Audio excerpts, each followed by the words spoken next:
ధర్మ అధర్మానికి సాగుతున్న యుద్ధం ప్రతాపరెడ్డన్నతో కలిసి మేము సిద్ధం ఇక దేనికైనా సిద్ధం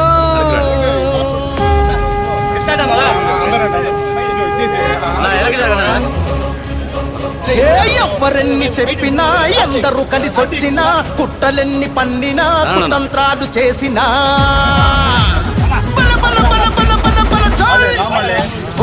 ఎవరెన్ని చెప్పినా ఎందరూ కలిసొచ్చినా కుట్రలెన్ని పన్నినా కుతంత్రాలు చేసినా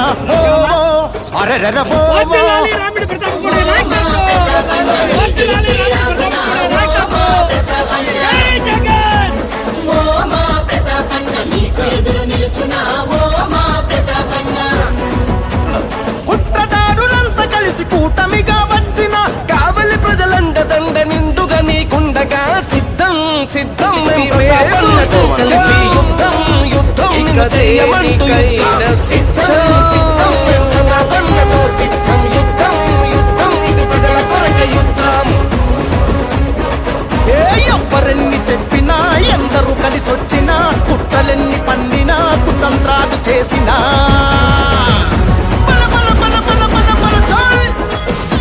ఎవరెన్ని చెప్పినా ఎందరూ కలిసొచ్చినా కుట్రలెన్ని పన్నినా కుతంత్రాలు చేసినా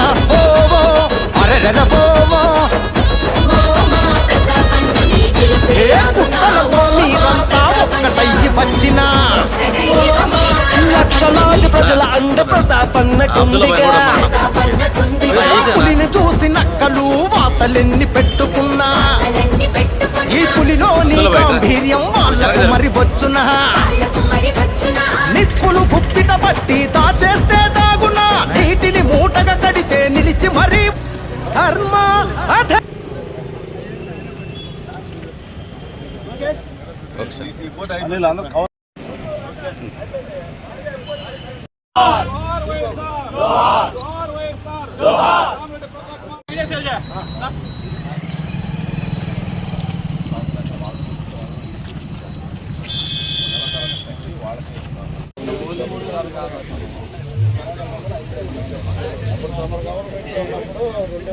రెండు అంగళ్ళు వేసాడు సార్. ఇప్పుడు రెండు అంగళ్ళు ఉంటే 7,000 చల్లరా 5,000 చల్లరా ఇవాళ మున్సిపాలిటీ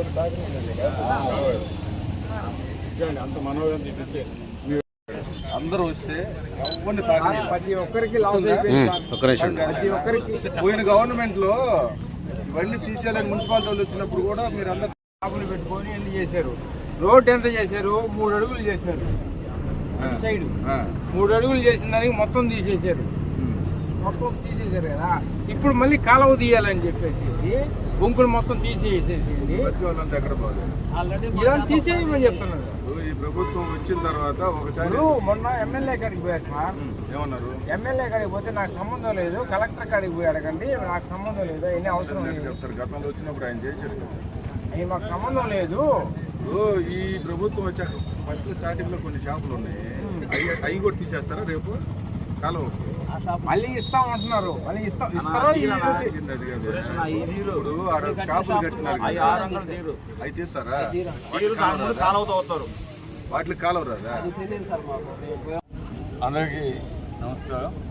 ఈరోజు కావలి పట్టణంలో రంగగావ్ నగర్లో పర్యటించడం జరుగుతోంది. ఇక్కడ 29వ వార్డు, అదేవిధంగా 26, 23, 25, 22, 18,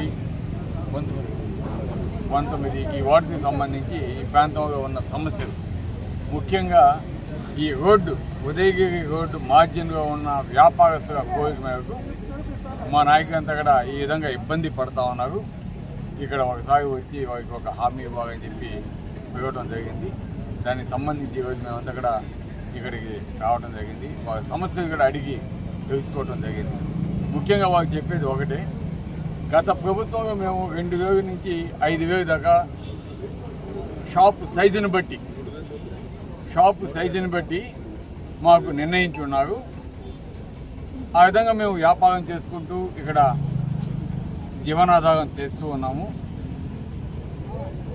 ఆ తర్వాత కూటమి ప్రభుత్వం వచ్చినాక మమ్మల్ని ఇబ్బంది పెట్టి ఆ రోజుల్లో పైన షీట్స్ అవన్నీ కూడా తొలగించి బెదిరించి మున్సిపాలిటీ వాళ్ళు మీకు షాపు కట్టిస్తారు. వాటికి మీరు దాదాపు ఒక్కొక్క షాపుకి ఎంత 3,00,000 రూపాయలు డిపాజిట్ చేయండి. అదేవిధంగా 15,000 రూపాయలు రెంట్ కట్టాల్సి ఉంటుందని చెప్పారని వాళ్ళంతా కూడా ఓపయోగ. ఆ రోజు కూడా మేము వచ్చి వాళ్ళకి అండగా నిలబడ్డాము. కొన్ని షాపులు తీసేయడం జరిగింది, కొన్ని షాపులు పెట్టడం జరిగింది.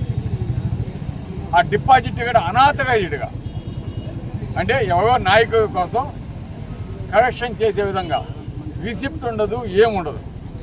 ఈ విధంగా కరెక్షన్ చేసి గవర్నమెంట్కి పోకుండా ఎవరు జోబిలోకి పోతున్నాయని కూడా ఆ రోజు ప్రజలందరికీ కూడా అనుమానం ఉండేది. కాబట్టి ఈరోజు మరీ వచ్చి డ్రైనేజీ నెపంతో డ్రైనేజీ కట్టాలా అని చెప్పి షాపు మొత్తం కూడా మీరు తీస్తారా లేకుంటే బుల్డోజర్లు పెట్టి తోయించమంటారా అని ఈరోజు వచ్చి వాళ్ళని బెదిరించడం ఎంత మాత్రం సబబు అని అడుగుతాను. అదేవిధంగా ఇక్కడైతే డ్రైనేజ్ అన్నారు, గతంలో మున్సిపాలిటీ పెట్టిన బంకు ఇక్కడ డ్రైనేజ్ అక్కడ లేదు, కానీ వాటిని మాత్రం టచ్ చేయగంట.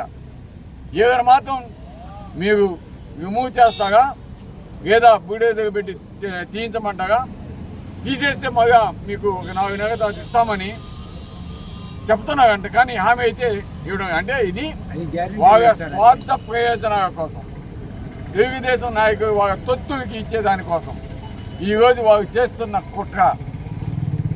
ఇది ప్రతి ఒక్కరికి కూడా అర్థమవుతోంది. పాపం ఇక్కడున్న పేద వ్యాపారస్తులందరికీ కూడా అర్థమవుతోంది. నిన్న మొన్న సిపిఐ సిపిఎం వాళ్ళు కూడా వచ్చి వాళ్ళకి అండగా నిలబడ్డారు.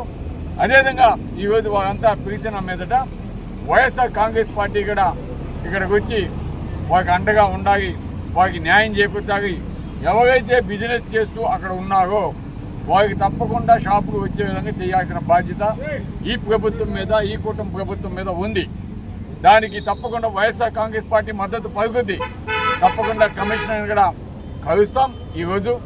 ఈరోజు కలిసి దీని మీద ఎటువంటి చర్యలు తీసుకుంటున్నారో వాళ్ళకి న్యాయం చేస్తారా లేదా వాళ్ళకి అన్యాయం చేస్తారా అది కూడా మేము అనుకుంటాం. న్యాయం చేసేదాకా తప్పకుండా మీకు అండగా మేమంతా కూడా ఉంటామని కూడా తెలియజేస్తాం. షాపు తీసేయడం మటుకు చాలా అన్యాయం. వాళ్ళకి ఒక హామీ ఇచ్చి, మున్సిపాలిటీ వాళ్ళు ఒక హామీ అనేది ఇచ్చి మీకు రాతపూర్వకంగా ఈ షాపు మళ్ళీ మీకే ఇక్కడ కట్టించి ఇస్తాము అని చెప్పి వాళ్ళ కాడ తీసుకుంటే పోవాలి. కానీ ఈ విధంగా ఇష్టానుసారం వాళ్ళు వచ్చేసి తీసే భయపెట్టి భయభ్రాంతి చేయడం కరెక్ట్ కాదని కూడా తెలియజేస్తాం.